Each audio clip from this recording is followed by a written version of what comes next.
The wonderful thing about sports nutrition is that it can provide a solution across a myriad of concerns. For example, when sports nutrition is paired with good coaching and rehabilitation, it can assist an individual along the recovery process from an injury. That's right, Steve. As a basketball coach, I work with people from all walks of life, and it is with any form of physical activity. At one point or another, we will experience sports injury. When that happens, it can be painful. Depending on the severity of the injury, we could potentially run into the challenge of having to cope with the injury for the rest of our life. Of course, we can reduce the risk of an injury occurring, no? Of course, Steve. That's why as a basketball coach and PE teacher, I've always stressed the importance of keeping the proper form or listening to your body during trainings. There are guidelines to put in place to ensure that we are not pulling, pushing, or putting our body into formations, positions that it cannot cope with. We all have limits, right, Steve? I completely agree. And I think that this is where sport nutrition and coaching complement each other and can assist a person along the recovery process. Let's take sport nutrition, for example. Proteins are really important during the recovery process.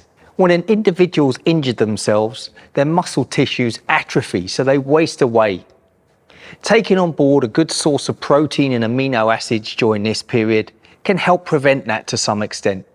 When a person's entering the recovery process, having a good source of protein can help build those muscle tissues back again.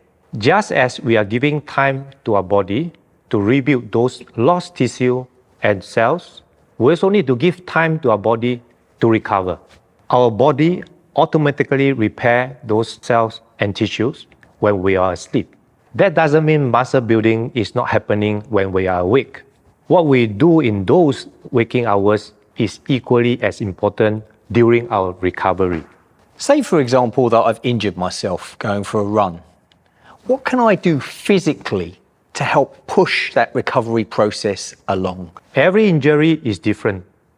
The location of the injury, the extent of the injury, there are just too many factors to consider. For example, two individuals experiencing shoulder injury may have to cope with it differently.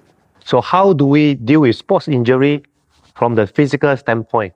Fixing the problem is something that we must first address, finding ways to ease the pain or swelling. If we have sprained our ankle or taken a tumble during a run, it is likely that a part of our limb will be swollen or in pain. So what do? We ice it without putting pressure on it. We take the time to rest. That's right. And it's during this period that nutrition is key. As a result of our injury, our muscle tissues have been damaged.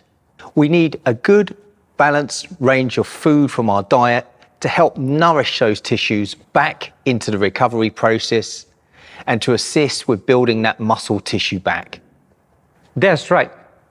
What we do during this initial phase is crucial, and it sets the pace for the overall recovery process. So what happens once the healing process has started and the acute symptoms of injury have lessened? We then move into active training phase, with the focus on returning the body to the pre-injury status. In essence, we are focusing on preparing the body to return to normal unhidden movement patterns. In this stage, we are looking at light and easy routines that will help to re-establish the functional motion. For example, checking the joint rotations if you have shoulder injury, or wrist rotation if you have wrist injury. Depending on the extent of the injury, the strengthening phase is arguably the longest stage of recovery. In this stage, it's important for an individual to come up with a plan comprising of different types of activities so as to build resistance. These include low-impact activity or picking up other physical activity like Pilates. Muscle gets stronger if they are forced to handle a great amount of resistance. However, this requires time, effort, and hard work. In the end, it all boils down to how determined you are to achieve your goals. That's why sports psychology is so important in helping you to achieve healthy lifestyle.